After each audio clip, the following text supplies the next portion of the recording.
What do you say to those viewers that don't pursue their dreams and are locked in their careers because they are too afraid to take risks and pursue something meaningful? Well, the first thing I would say is, well, you should be afraid of taking risks and pursuing something meaningful. But you should be more afraid of staying where you are if it's making you miserable.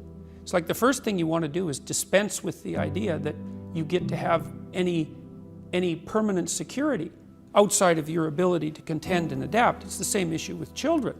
It's like you're paying a price by sitting there being miserable. And you might say, well, the devil I know is better than the one I don't. It's like, don't be so sure of that. The clock is ticking. Yeah, and if you're miserable in your job now and you change nothing, in 5 years you'll be much more miserable and you'll be a lot older. But isn't it a luxury to pursue what is meaningful? Our viewers have mortgages, they have children, they have payments and loans. It's a luxury to pursue because we lack the resources. Well, I don't remember now, I'm not talking about what makes you happy. It's a luxury to pursue what makes you happy. It's a moral obligation to pursue what you find meaningful. And that doesn't mean it's easy. It might require sacrifice. If you need to change your job too, let's say you have a family and children and a mortgage, you have responsibilities. You've already picked up those responsibilities. You don't just get to walk away scot-free and say, well, I don't like my job, I quit. That's no strategy. But what you might have to do is you think, well, this job is killing my soul. All right, so what do I have to do about that? Well, I have to look for another job. Well, no one wants to hire me. It's like, okay, maybe you need to educate yourself more. Maybe you need to update your curriculum vitae, your resume. Maybe you need to overcome your fear of being interviewed.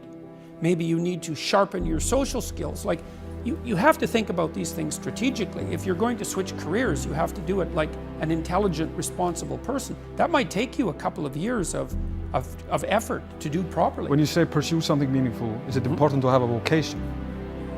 I think it's more important to have an ethos, an ethic. The first thing that you want to do is figure out, imagine you were taking care of yourself, like you were someone you cared for. Then you should figure out, well, if you could have what you needed and wanted, what would it be? What sort of friends would you have? What would your family relationships look like? How would you conduct yourself with your children? How would you educate yourself? You need to think through how it is that your life could be properly arranged if you had that ability. And then you can aim at that. And the funny thing is that if you do posit a goal of that sort and work towards it, you will move towards it. The goal will change because you'll learn things along the way. But I mean, I've dealt with hundreds of people in my clinical and consulting practice, and we set a goal, we develop a vision and work towards it, and things inevitably get better for people. So it's not a luxury, it's difficult. It's a moral responsibility, and it isn't happiness. It's not, the pursuit isn't for happiness.